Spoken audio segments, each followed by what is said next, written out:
ভাগ্যে যেন ভালো কিছু আল্লাহ লেখেন, আপনার নসিবে যেন ভালো কিছু আসে, আপনার রিজিকে যেন আল্লাহ বরকত দান করেন, এর জন্য বেশ কিছু আমল আমরা কোরআন হাদিসের আলোকে বলতে পারি, সাজেশন দিতে পারি।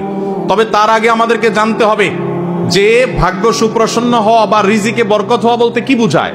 ভাই, রিজিকে বরকত হওয়া বলতে বুঝায় আপনি যা কামাই করবেন এর ভিতরে আল্লাহ তাআলা কল্যাণ দিবেন, যা কামাই করবেন এর ভিতরে বরকত হবে, প্রাচুর্য না, অনেক টাকা না, যা হবে এটাতে কি হবে, বরকত হবে। আমরা কি বরকত চাই না সম্পদ বেশি চাই? বরকত চাই। বরকত যদি চান, এক নম্বর হলো ঈমান এবং তাকওয়া লাগবে। আল্লাহ বলেছেন ওয়ালাউ আন্না আহলাল কুরআ আমানু ওয়াত্তাকাউ লাফাতাহনা আলাইহিম বারাকাতিম মিনাস সামা। যদি কোনো জনপদের লোকেরা ঈমান আনে, আল্লাহর ভয় অন্তরে লালন করে, আল্লাহ বলেছেন আসমান থেকে বরকতের সব দুয়ার খুলে দেওয়া হবে। এজন্য ভাই, ঈমান যদি থাকে, তাকওয়া যদি থাকে, গুনাহমুক্ত জীবন গড়ার সংকল্প যদি থাকে, বরকত আসবে জীবনে। নাম্বার 2, ইস্তেগফার বেশি বেশি করলে, আল্লাহ বলেছেন সূরা নূহের মধ্যে, যদি কেউ ইস্তেগফার করে, নূহ আলাইহিস সালাম তার জাতিকে বলেছেন ফাকুলতু আস্তাগফিরু রাব্বাকুম ইন্নাহু কানা গাফফারা ইউরসিলিস সামাআ আলাইকুম মিদরারা ওয়া ইমদিদুকুম বিআমওয়ালিন ওয়া বানিন ওয়া ইয়াজআল লাকুম জান্নাতিন ওয়া ইয়াজআল লাকুম আনহারা। আল্লাহ নবী নূহ আলাইহিস সালাম বলেছেন, আমি আমার জাতিকে বলেছি তোমরা আল্লাহর কাছে ইস্তেগফার করো, ক্ষমা প্রার্থনা করো।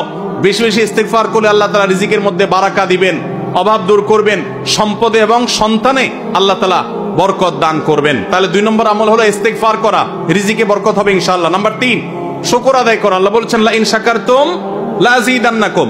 আপনি কোনো কিছু পেয়েছেন, আলহামদুলিল্লাহ বলেন, যা পাইছেন শুকর আদায় করেন, আল্লাহ নেয়ামত বাড়ায় দিবেন। নাম্বার 4, দান সাদাকা করা। আল্লাহ তাআলা বলেছেন ইয়ামহাকুল্লাহুর রিবা ওয়া ইউরবিস সাদাকাত। আল্লাহ সুদকে ধ্বংস করবেন, তবে সাদকা এবং দান এটাকে আল্লাহ তাআলা বাড়িয়ে দিবেন। এই জন্য কেউ যদি দান করে, আল্লাহ তাআলা তাকে কি দেন, বরকত দান করেন তার রিজিকে। তারপরে 5 নম্বর হলো আত্মীয়তার সম্পর্ক রক্ষা করা। নবীজি সাল্লাল্লাহু আলাইহি সাল্লাম বলেছেন মান সাররাহু আন ইউবসাতা লাহু ফি রিজকিহি আও ইউনসালাহু ফি আথারিহি ফালিয়াসিল রাহিমা। যে ব্যক্তি চায় তার আত্মীয়তার সম্পর্কে, যে ব্যক্তি চায় তার হায়াতে বরকত হোক, তার রিজিকে বরকত হোক, সেই জন্য আত্মীয়তার সম্পর্কের সাথে সম্পর্ক ভালো রাখে, আত্মীয়দের সাথে, অর্থাৎ রক্ত সম্পর্কে আত্মীয়দের সাথে যেন সম্পর্ক কানেক্টেড রাখে, বিচ্ছিন্ন না করে, তাহলে তার রিজিক এবং হায়াতে বরকত হবে।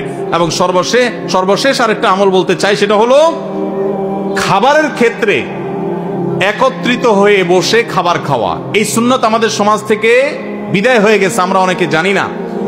আবু দাউদের একটি হাদিস বর্ণিত হয়েছে, নবীজি সাল্লাল্লাহু আলাইহি সাল্লামের কাছে এক ব্যক্তি বললেন, হে আল্লাহর রাসূল, আমরা খাই কিন্তু অনেক খাওয়ার পরেও পরিতৃপ্ত হই না, পেট ভরে না, খাবারের চাহিদা পরিপূর্ণ মিটে না, কারণটা কি? নবীজি সাল্লাল্লাহু আলাইহি সাল্লাম বলেছেন তোমরা সম্ভবত আলাদা আলাদা প্লেটে খাও, আলাদা আলাদা সিঙ্গেল খাও। তখন নবীজি সাল্লাল্লাহু আলাইহি সাল্লাম বলেছেন তোমরা সবাই একসাথে খানা খাবে, আল্লাহ তাআলা তোমাদের খাবারে বরকত দান করবেন। একসাথে খানা খাবে এবং বিসমিল্লাহ বলে খাবে, এই 2টা কাজ করলে আল্লাহ তাআলা তোমাদের খাবারে বরকত দান করবেন। এজন্য ভাইরা, বাসা বাড়িতে এক প্লেটে স্বামী স্ত্রী 2জন আছেন, এক প্লেটে খাবেন। বাচ্চাদেরকে নিয়ে বড় প্লেট নিয়ে খানা খাবেন, এটা সুন্নত। নবীজি